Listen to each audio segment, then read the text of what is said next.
багштай уухад шуугсан их хөргөөний эзэн юм багштай хүсэл дэлгэсэн ирээдүйн замын их юм багштай.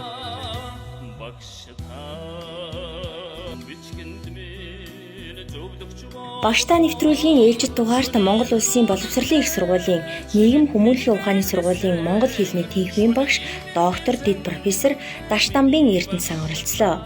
Эрдэнэсан багш Монгол Улсын их сургуулийг монгол хэл уран зохиолын багш мэргэжлэр төгссөн цагаас эхлэн боловсролын салбарт тасралтгүй 29 жил ажиллаж байгаа юм. Тэрээр ерөнхий боловсролын сургуулийн сурагчдад их хэл уран зохиолын хичээлийг 19 жил заасан бөгөөд үргэлжлүүлэн Монгол Улсын боловсролын их сургуульд монгол хэл уран зохиолын багш бэлтгэх их үйлсэд хүчин зүтгэж явна. Ингээд та бүхэн Даштамбын Эрдэнэсан багшийн ярианд анхаарлаа хандуулна уу?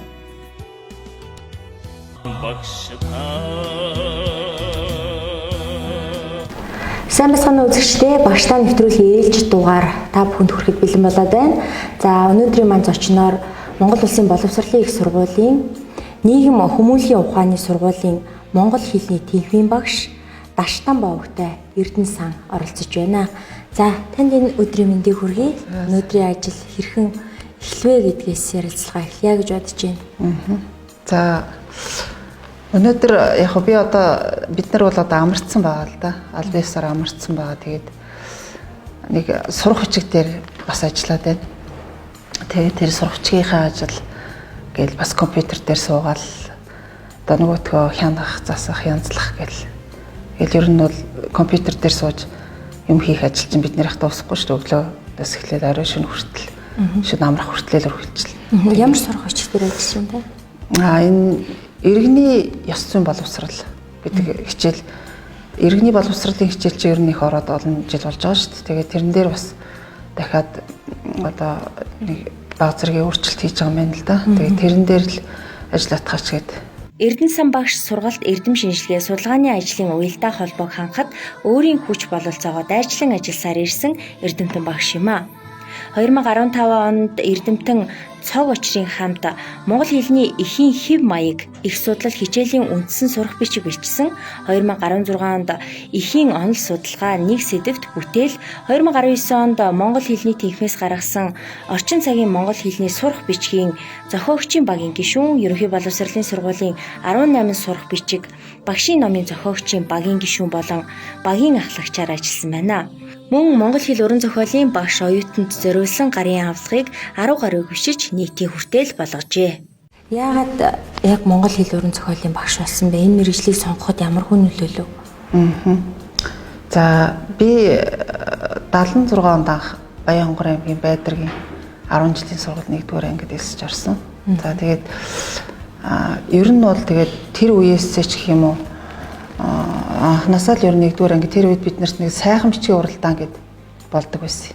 Тэгээд тэрэнд одоо манай багш, манай багангийн анхны А хувьсаг заасан багш Ж.Ч. Орлоо гэдэг одоо Баян-Хонгорын Байдаргийн сургуулийн мундаг багш нарын нэг ийм багшийн одоо шав болж анх би 1-р ангид орсон. За энэгээр их бахархдаг.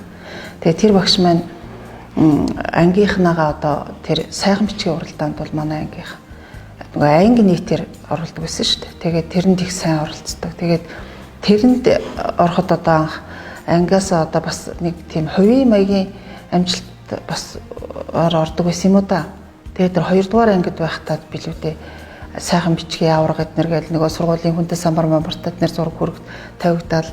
Тэгэл тэр үеэс л ер нь тэр монгол хэлний хичээлд ер нь төлхөө ер нь жоохон тийм аюул сонирхолтой байсан юм шиг. Тэгээд анх тэгээд тэр үед 2-р ангид байхдаа би нэг сургуулийн нэг урлагийн үзлэг гээд сургуулийнх штэ тэрэн дээр зэнд нэг хин сураг гээд нацагд иржээ. Тэрийг ерөөсөө мартдаггүй. Хин сураг гэдэг шүлэг цээжлээд. Тэгээ ер нь цэцэрлэгт байхдаа л тэр концертын хөтөлчдөг бас жоохон хэл ярианы чадвар арай бас гайгүйч байсан юм уу.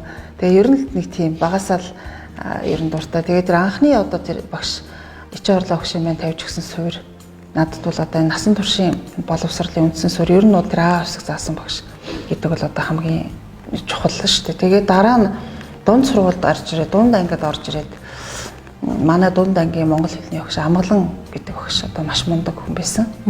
Тэгээ Амгалан багш маань бид нарыг одоо монгол хэл уран зохиолын хичээл 10 дугаар анги төгсөл заасан. Тэгээд амгалан багшийнхаа одоо яг жинхэнэ гарын шавь байсан да.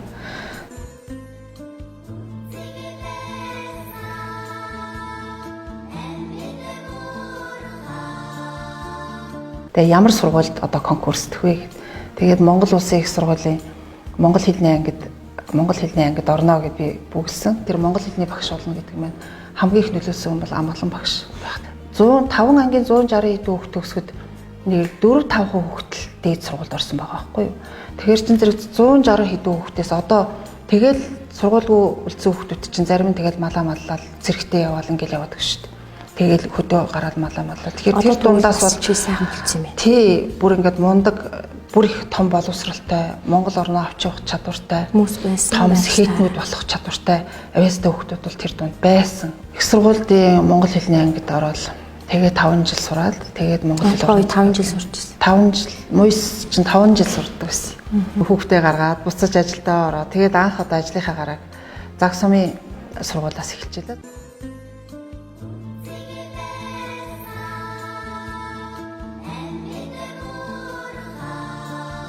Нөгөө яаж багшлах уу, яаж хүүхдэд ажиллах уу гэдэг арга туршлага болж ерөөсөө юу ч байхгүй. Тэгэл ингээл яваал орцсон. Тэгээд тэр үед ер нь бол одоо хүний амьдралд ерөөсөө ямар ч үед ерөөсөө насан туршид би одоо ингээ эргээ бодоод байдаг маш олон багш нарын гарал дамждаг юм байна хүн. Ерөөсөө сурж байхдаа зөвхөн багш биш. Ажиллаж байхдаа ингээд маш олон багш нарын гар дамждаг юм байна. Тэгээд тэр багш нараас л маш их юм сурч авдаг юм байна гэдэг. Таны бодлоор багш хүн яг ямар хүн байх ёстой вэ? Ямар зан чанартай, ямар ур чадвартай? Тэ багш хүн их олон талын л одоо боловсралтай. Одоо орчин үеийн шаардлагаар бол их л олон талын чадвартай хүн байх хэрэгтэй гэдэг байгаа шүү дээ. Тий.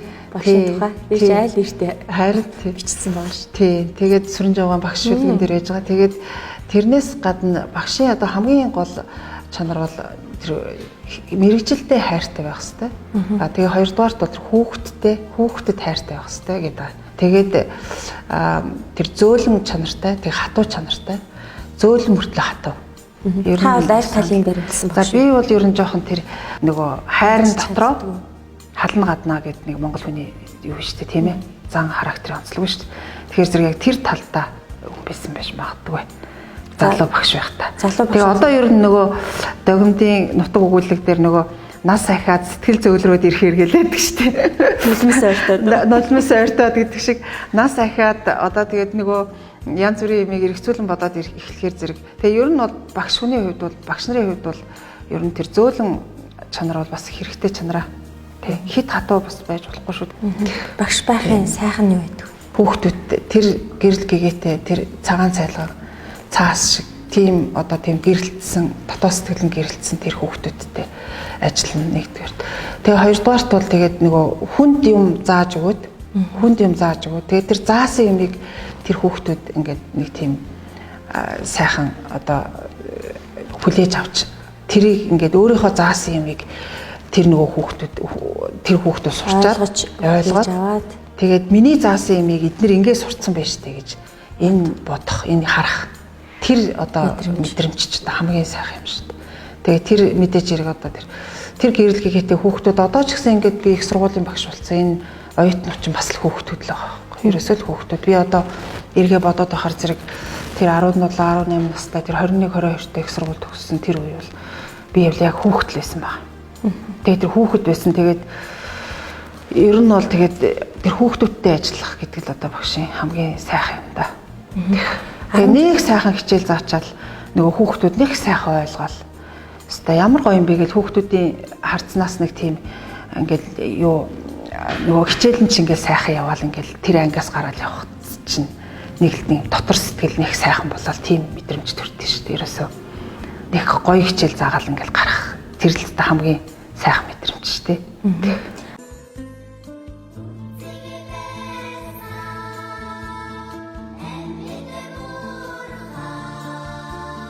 10 жилийн сургуулийн хүүхдүүдэд хичээл заах, их сургуулийн хүүхдүүдэд хичээл заах хоёрт ялгаа байна уу? Ялгаатай. Асар том ялгаатай шүү дээ. Тэгээ яг ахлах ангийн хүүхдүүд бол жоохон өөрлөлтөө. Тэгээ ялангуяа одоо тэр бага анги. Тэгээ би чи анх бүр бага ангид ерөөсөө хичээл зааж үзээгүй байжгаад Тэгээ 93 дугаар сургуульд анх 99 онд би хөдөөнөөс орж ирээд 93 дугаар тэр үед 93 дугаар сургууль нийслэлийн гоц авьяастай хүүхдээ 93 дугаар сургууль гэдэг нэртэй байсан. Тэгээд би одоо хөдөөнөөс орж ирсэн нэг айлын хажуу өрөөнд л орно шүү дээ. Бид нар чинь мэдээж хэрэг залуу улсууд.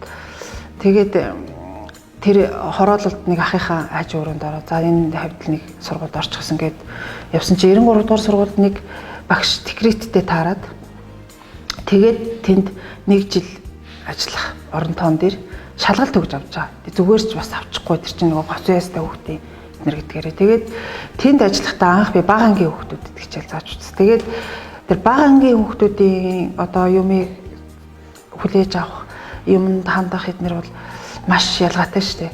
Ахлах анги болох тусмаа бол тэр нөгөө мэдээлэл дамжуулах тухайн юмны талаар эхлээд ойлголт аваад ойлголтыг шууд өгөөд тэгээд тэрэн дээр нь суурилж одоо нөгөө юма цаашаага мэдлэг чадвар ахиулж явах арга бол бага ахлахангийн хүүхдүүд бол болоод байна шууд ингээд нөгөө мэдээлэл дамжуулах арга гэдэг бол одоо бараг л гоцрогдсон арга гэдэр гэл нэг хэсэг чинь одоо ч гэсэн яриад л да.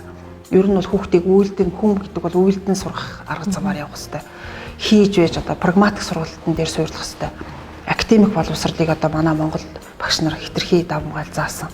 Эднэр гэл яриад шүү дээ. Тэгэхээр тэр бол бас яг манай Монгол хүүхдүүдийн хувьд бол ахлах анги дээшээгээ өсөх тусам эхлээд тухайн юмны талаар ойлголт өгж иж тэр ойлголтын дээр тулгуурсан чадвар дадлуулах хичээлүүд явах бол бас ахлах анги тэгээд ихтэй сургуулийн хувьд бол бас өрөөгчтэй шүү. Баг доошлох тусмаа яг тэр үйлдэн сургах юм.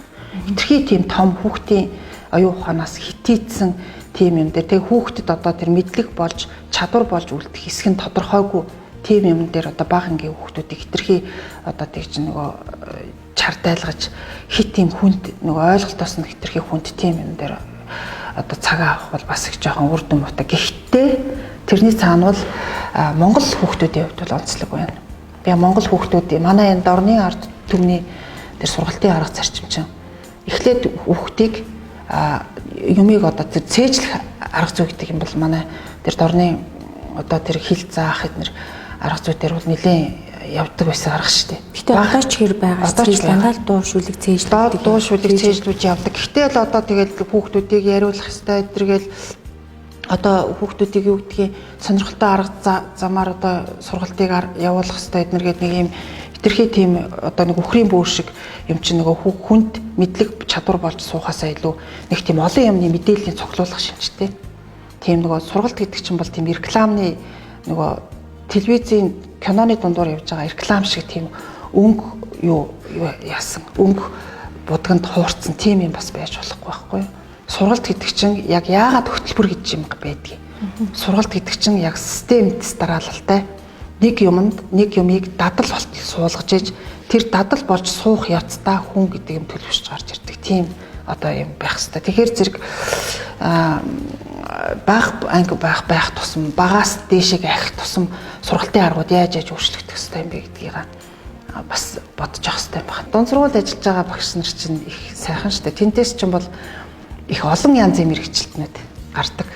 Маш олон янзын чадвартай. Нэг ангид 10А гэдэг анги төгсөж байгаа. 12А гэдэг ангийг төгсөж байгаа 35 хүүхдүүд 35 янзын мэргэжлийн 35 янзын чадвартай хүүхдүүд. Тэнд сууж байгаа байхгүй юу? Тэнд бол одоо мундаг ирээдүйн том инженер байж мундаг ирээдүйн том эмч сууж байна. Ирээдүйн том яруу найрагч, ирээдүйн том зохиолч, магадгүй ерөнхийлөгч байж байхыг үгүйсэх аргагүй шүү дээ. Тэгэхээр зэрэг 10 жилийн багш нар бол бүр одоо мундаг том их хариуцлагатай. Гэхдээ одоо мэргэжлийн багш бэлдэж байгаа. Одоо яг монгол хэлний мэргэжлийн багш бэлдэж байгаа гэдэг тэр бол бас том хариуцлага байна. Тэгээ би одоо хүүхдүүдтэй багш хүн муу багш байх эрх байдгүй шүү гэж хэлдэг. Муу багш гэд одоо энэ муу багш, энэ сайн багш гэл одоо энэ юугаар интернет мэдээлэлээр ингээл яваад байна шүү дээ, тийм ээ. Тэгэхээр зэрэг тэн дотор одоо ингээд сүүлийн үеийн багш нар одоо ийм болчихжээ гэдэг ч юм уу, тий. Тэгэхээр зэрэг тэр бол биш. Ер нь бол багш хүн муу багш байх эрх юусоо байхгүй. Тэгээ маш одоо хариуцлагатай мэргэжил. Тэгээ алсын одоо маш холын энэ боловсролын одоо үр дүн чинь маш их тийм хол гарч ирдэг. Өнөөдөр байш барайл маргааш нь нөгөө муухай сайхан болцсон гэдэг нь харагддаг шиг тийм биш. 20-30 жилийн дараа энэний үр хөврөл гарч ирдэг учраас багш хүн бол одоо тэр 20-30 жилийн дараах би эх орноо бэлдэж байгаа шүү гэж өөртөө байнга тийм сигнал өгч байж болохгүй тийм мэрэгжил биш байна. Тэгээ тийм учраас одоо багшийг тал талаас нь боловсруулах юм одоо сүүлийн үед маш их хэрэгжиж байна. Өөрөө өөрийгөө бас боловсруулах хэрэгтэй. Дэлхийн боловсролын чиг хандлага чинь багш өөрөө өөрийгөө тасралтгүй хөгжүүлгээд. Тийм, ерөөсөө одоо өөрийгөө өөртөө олгосон боловсрал хамгийн дээд боловсрал байдаг гэдэг угаасаа суутнуудын хэлцүүг байдаг шүү дээ. Хүнд өөртөө олгосон боловсрал. Тэгээд дэлхийн боловсролын чиг хандлага одоо бас тийм байна л да тийм. Өөрөө өөрийгөө хүн өөрлөгөө өнгөж харах гэдэг юм. Одоо манад орны ухаан байгаа шүү дээ тийм ээ. Тэгээ хүн өөрлөгөө өнгөж харах, өөрийгөө одоо мэдэх. Тэгээ өөрөө одоо ямар юм дээр явж байгаа юм бэ гэдгийг мэдэх. Тэгээ тийм учраас би бол одоо хүртэл одоо сураад ер нь бол тэгээд багш нар дандаа ярьдаг одоо ер нь бол насан туршдаа багш хүн бол суралцдаг. Гэхдээ ирээдүйд ямар багш байх вэ гэдэг бол анхны багшсан өдрөөс л ер нь бол баг өөрт чинь мэдрэгдэх хэрэгтэй гэд.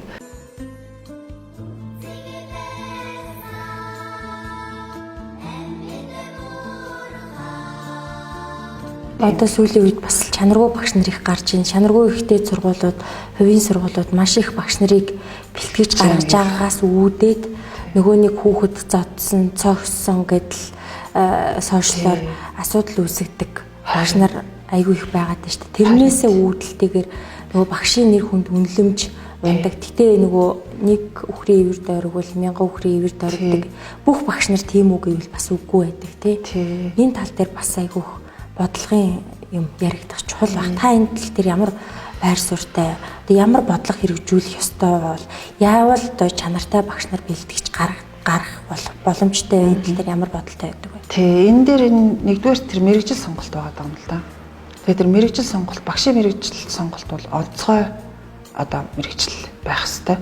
Тэгэхээр зэрэг нэгдүгээр элсэгтийн бодлого манайх одоо багшийн мэрэгжлэр элсэгчийн бодлого. Тэгээд яг сүүлийн үед бол боловсролын яамнаас манай сургуультай боловсролын сургуультай хамтраад багшийн мэрэгжлэр одоо элсэж байгаа 750-аас дээш оноотой ч юм уу 700-аас дээш оноотой оюутнуудад 4 жилийн туршид голч дүн тэдээс дээш одоо байж чадах юм бол 4 жилийн туршид тэтгэлэг олгоно эднэр гэдэг. Өндөдөргөөс олох гэдэг. Тий, бас харьцангуй бас юм бас багаар нэг юм дэмжээл энэ л да.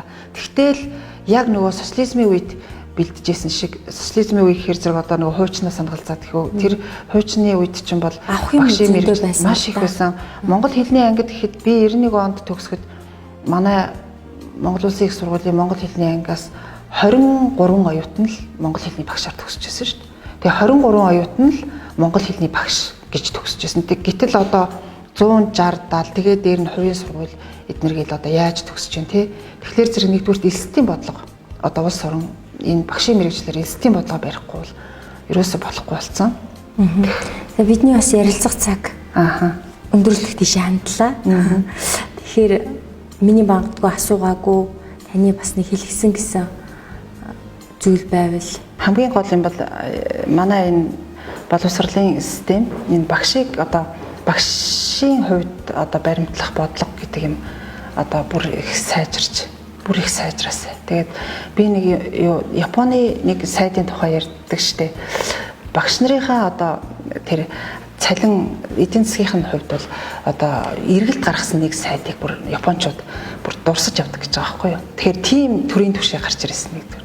За хоёрдугаар залуу багш нартаа одоо хандаад багшийн ажил бол тийм амархан ажил бол биш. Тэгтээ их сайхан, үнэхээр их сайхан гэгэлэг сайн хийж чадах юм бол үнэхээр одоо тийм бахархмаар, үнэхээр одоо гайхалтай сайхан мэрэгжил шүү. Тэгээ энэ дээр бол одоо шантрах хэрэггүй.